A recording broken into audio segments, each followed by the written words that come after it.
Welcome to this channel unique creators. Tutorial sheet 1 that is conservation laws का part 2 हम लेकर आ गए हैं। यहाँ पे क्वेश्चन 3 एंड क्वेश्चन 4 डिस्कस होगा। Let's see.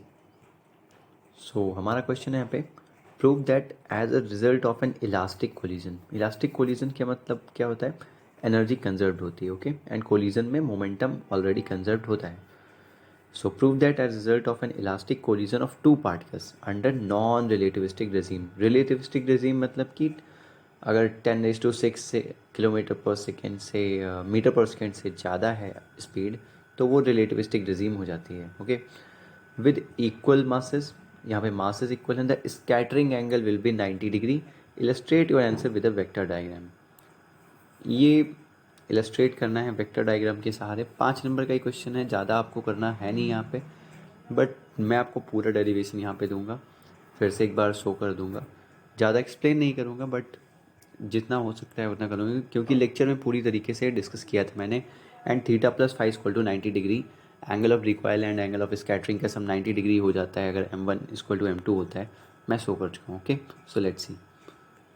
So here you can see, ये इलास्टिक कोलिजन है, तो प्रूव करना है theta plus five equal to 90 degree, okay.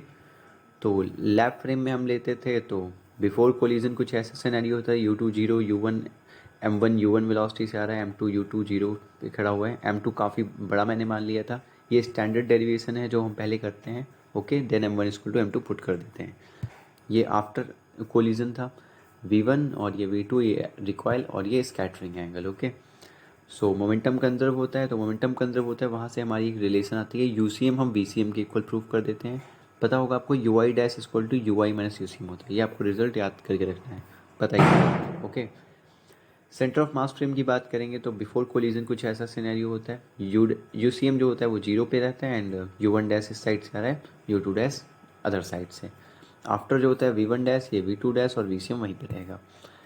Then centre of mass frame हमने डिस्कस किया था, जीरो मोमेंटम फ्रेम होता है, that is m1 u1 dash plus m2 u2 dash equal to m2 v1 dash, m1 v1 dash plus m2 v2 dash equal to 0, okay. तो ये कुछ results हो गए। इलास्टिक भी है तो हम ये यूज़ कर लेंगे, half of m1 u1 dash square plus half of m2 u2 dash square equal to half of m1 v1 dash square plus half of m2 v2 dash square, okay. दोनों को हमने सॉल्व किया था, हमारा आ गया था v1 dash equal to u1 dash, ये magnitude है, डायरेक्शन नहीं है, याद रखना, ओके। और यहाँ पे v2 dash equal to u2 dash आ गया था। जब हमने कंबाइन किया था फिगर को, कंबाइन करके हमने रिजॉल्व किया था एक्स कंपोनेंट को, और हमारी इक्वेशन आई थी tan theta equal to sine theta dash divided by cos theta dash plus VCM by v1 dash. VCM by v1 dash की हमें इक्वेशन वैल्यू पता थी m1 divide by m2। Sorry for जो ये इनकन्वीनियंस आ रहा है, बार बार बम फोड़े जा रहे हैं, ओके। दशहरा है यहाँ पे, okay. So let's see, let's focus here.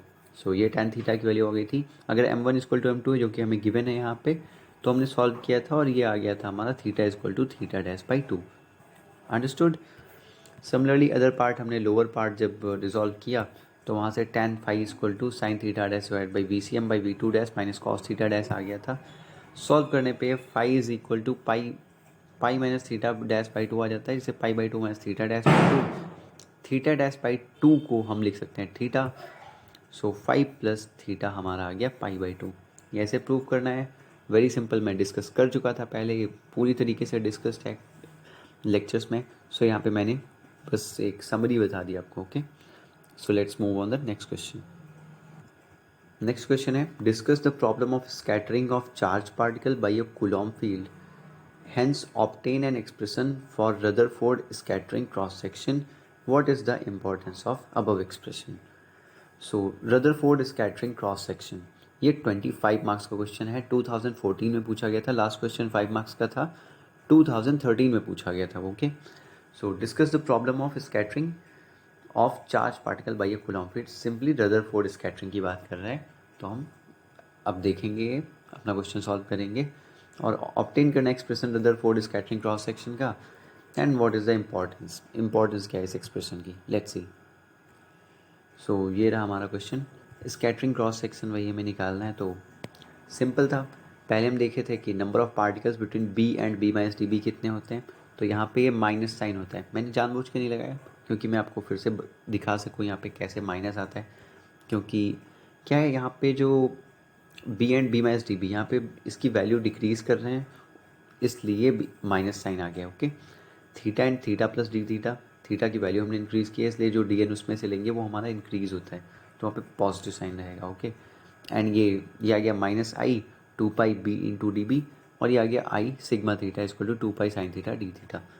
First and second को हम सॉल्व कर लेंगे, तो यहाँ से हमारा आ जाएगा sigma theta equal to minus of B by sine theta D B by D theta. ये इक्वेशन 1 मान ली। ओके, सो एक हो गया हमारा। दूसरा हम रदरफोर्ड स्कैटरिंग से निकालते हैं। ये पी आई मोमेंटम से कोई पार्टिकल था, जो इंसिडेंट पार्टिकल, जो टारगेट पार्टिकल से यहाँ से स्कैटर कर दिया गया, तो ये फुल फिगर था। ये एंगल मैंने जानबूझ के यहाँ पे कुछ गलतियाँ की हैं, जिससे कि आप लोग ये करेक्ट करो। ये पूरा एंगल जो होता है, ओके, ये होता है pi minus theta by 2। Okay, so आपको ये बात याद रखनी है। ऐसी गलतियाँ हो जाती हैं एग्ज़ाम में, तो इसलिए आप बिल्कुल भी टेंशन मत लेना, मैं आपको वो गलतियाँ यहीं करके दिखा दूंगा और सही भी करूँगा। ओके, सो सिग्मा थीटा ये कंप्लीट हो गया।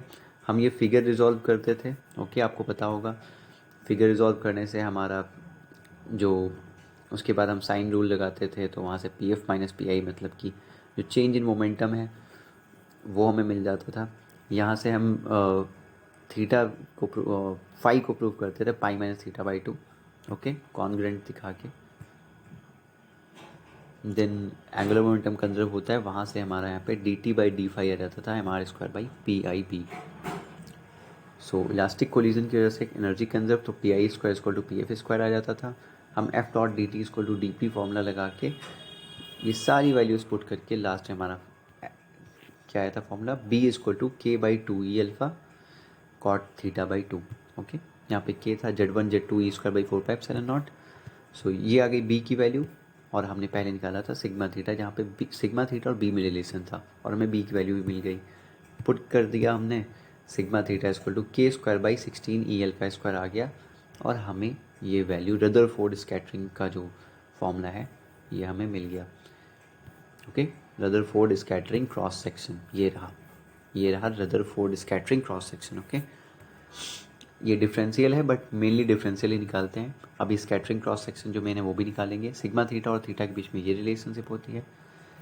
अब यहाँ पे आप देखोगे, जब हमने डी सिग्मा की वैल्यू, डी सिग्मा को यहाँ पे रख के इंटीग्रेट किया, तो सिग्मा की वैल्यू जो आती है वो इनफाइनाइट आ जाती है, क्योंकि इलेक्ट्रॉनिक इंट्रैक्शन, वहाँ पे इलेक्ट्रॉन का इंटरेक्शन जो था वहाँ पे नेगलेक्ट किया गया था, और नेगलेक्ट करने की वजह से फोर्स की जो रेंज थी इनफाइनाइट आ गई थी, मैंने आपको डिस्कस किया था वहाँ पे, और उसकी वजह से इनफाइनाइट आता है। अगर वहाँ पे इलेक्ट्रॉन्स को माना जाता तो वहाँ पे रेंज जो होती कूलॉम इंट्रैक्शन की, या फिर आप बोल सकते हो कूलॉम फोर्स की, वो फाइनाइट हो जाती, जिससे इनफाइनाइट ना आता। तो ये एक ड्रॉबैक था इसका। सो एक और चीज़ दी थी, लेट्स सी, हमने यहाँ पे ऑब्टेन किया expression Rutherford scattering cross section का, लेकिन इम्पॉर्टेंस क्या है इस एक्सप्रेशन का? आप एक बात ध्यान दे रहे हो, हम स्कैटरिंग की बात कर रहे हैं।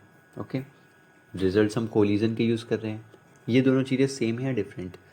जब भी कोई चीज़ क्वांटम स्केल पे होती है, कोलिजन जैसी, ओके, तो उससे हम देते हैं नाम स्कैटरिंग, और जब वो क्लासिकल लेवल पे होती है, क्लासिकल मैकेनिक्स लेवल पे, तो उसे हम बोलते हैं कोलिजन। ओके, तो ये डिफरेंस है कि कैसे जो एक क्वांटम रिजल्ट जो है, छोटे लेवल का रिजल्ट है, वो क्लासिकल चीज़ें यहाँ पे प्रूव कर रहा था। ओके, रदरफोर्ड ने ऐसा किया था कुछ कि इलेक्ट्रॉन प्रोटॉन्स को क्लासिकल मैकेनिक्स के रिजल्ट से प्रूव किया था। क्लासिकल मैकेनिक्स के रिजल्ट्स यूज़ किए गए हैं यहाँ पे क्वांटम रिजल्ट्स हम नहीं लाए। यहाँ पे हम अपने कोई भी डी ब्रोगली जैसा कॉन्सेप्ट नहीं लाया, हमने यहाँ पे क्लासिकल कॉन्सेप्ट्स लाए और वहाँ से सॉल्व किया। ओके, सो ये इस चीज़ की इंपॉर्टेंस है रदरफोर्ड स्कैटरिंग क्रॉस सेक्शन की, कि क्लासिकल रिजल्ट्स यूज़ करके हमने एक क्वांटम चीज़ को प्रूव किया। स्कैटरिंग का हमने रदरफोर्ड स्कैटरिंग क्रॉस सेक्शन निकाला। सो that is what is the importance. Okay, कि क्लासिकल चीज़ें, क्लासिकल रिजल्ट्स को यूज़ करके ये क्वांटम चीज़ों को प्रूव किया, और काफ़ी हद तक अच्छा भी था, इसलिए हम यहाँ पे डिस्कस कर रहे हैं। बस लास्ट में जो इनफाइनाइट आया वो एक ड्रॉबैक था छोटा सा, वो बाद में करेक्ट कर लिया गया। Okay, so that is it for this lecture. हम आगे बाकी के क्वेश्चंस डिस्कस करेंगे। So take care, bye bye.